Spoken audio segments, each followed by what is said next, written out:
फतेह सिंह जी ने पाखंड के ऊपर अटैक किया है सीधा ही। पाखंड से देश को बहुत दिनों से लूटा जा रहा है। समझने की कोशिश करें। मैं कुछ मार्मिक टॉपिक बता रहा हूं आपको। जैसे कहते हैं श्वेतवन रामेश्वर की स्थापना, वो लंका पर जब राम ने चढ़ाई की तो पुल बांधा गया था। अब गौर करने की आवश्यकता है, जब सीता स्वयंवर हुआ था तो उस लंकापति रावण को निमंत्रण देने के लिए कौन गया था? वो किस रास्ते से गया था, है ना? तो लंका, जनक जी के पास कोई ऐसा विमान नहीं था जिसमें बैठा कर किसी को वहां भेज देता। वो जिस रास्ते से गया था उसी रास्ते से राम की सेना भी जा सकती थी।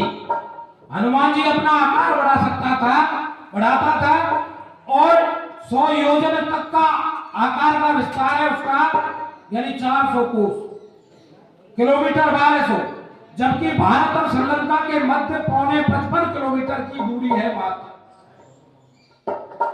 इस ऐसे झूठे खेल से हमको ठगा गया है। हम जो खाते हैं सबका मर बनता है, पीते हैं सबका पेशाब बढ़ता है, खाने से, फल खाने से गाय के बच्चा,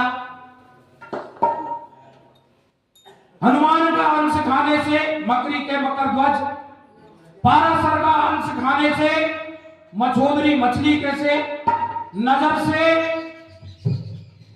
पांडव और तीनों भाई हुए थे। अतः यहां समझने की कोशिश करें। मैं सीधा कह नहीं सकता, डंडा अंडा दो मिले, जब रोचक बनी कहानी, रोचक से भोचक भयो, जब आई जीव विचार। इस प्रकार जीव पैदा हुआ है और हम लोग इस संसार में जो कुछ दिखाई दे रहा है, जिसको परमात्मा ने बनाया है उसी को पूजना चाहिए। मनुष्य के द्वारा बनी हुई चीज को नहीं पूजना चाहिए। इंसान को परमात्मा ने बनाया है, परमात्मा मनुष्य पूजने योग्य है यदि उसके अंदर गुण है तो, और गुणहीन है, बुराई में फंसा हुआ है तो पूजने योग्य नहीं है। और मनुष्य जिस मूर्ति को बनाता है वो मूर्ति का बाप मनुष्य है। मनुष्य की अनदेखी करके, मनुष्य की जड़ें काट के, उसको परेशान करके यदि कोई मूर्ति पूजता है तो कोई उसको फलाभूत नहीं हो सकती। पहले मनुष्य का सुख दुख सबको समझे, उसकी मदद करे और उसको परेशान नहीं करे, उसका हक नहीं छीने, यही खास बात है। अब विचार ये आता है कि हम भजन किसका करें।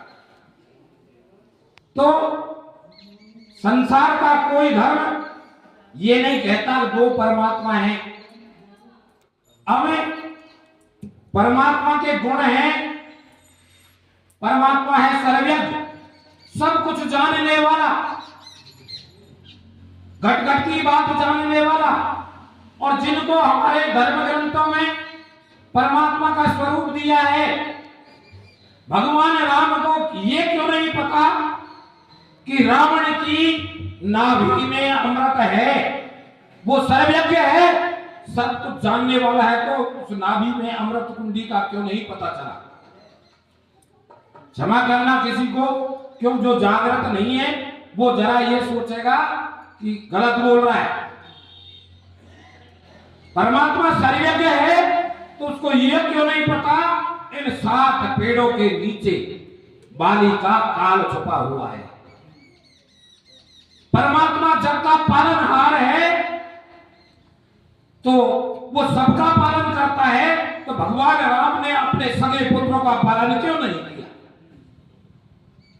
परमात्मा दयालु है, सब पर दया करता है, तो सिंधु ऋषि को तपस्या करते हुए उसकी हत्या क्यों की? क्या उसका खेत जो था? समझने की कोशिश करें। परमात्मा विकार रहित है, उसमें किसी प्रकार का दोष नहीं है, ये परमात्मा के गुण है। तो अब अपने साम्राज्य के विस्तार के लिए अश्वमेध यज्ञ करना, और कि इस घोड़े को जो पकड़ेगा भगवान श्री राम से युद्ध करेगा, क्या ये बेकार नहीं है? क्या अपने स्वार्थ के लिए दूसरे की हत्या करना, जैसे बाली की मित्रता बढ़ाने के लिए सुग्रीव से अपनी धर्मपत्नी को पाने के लिए धोखे से वार किया, ये बेकार नहीं तो क्या सदाचार है? अब इस पर गौर करने की आवश्यकता है। जिन्हें लोग भ्रमजाल में आप लोगों को उलझा रखा है, उसको समझने की कोशिश करें।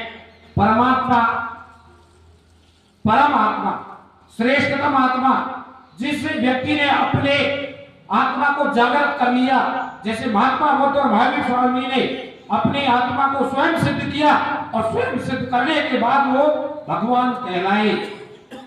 साधारण इंसान थे, लेकिन उन्होंने अपनी आत्मा को जागृत किया। उनके अंदर कोई बुराई नहीं थी। परमात्मा सबका पालन करता होता है, हथियार नहीं उठा सकता।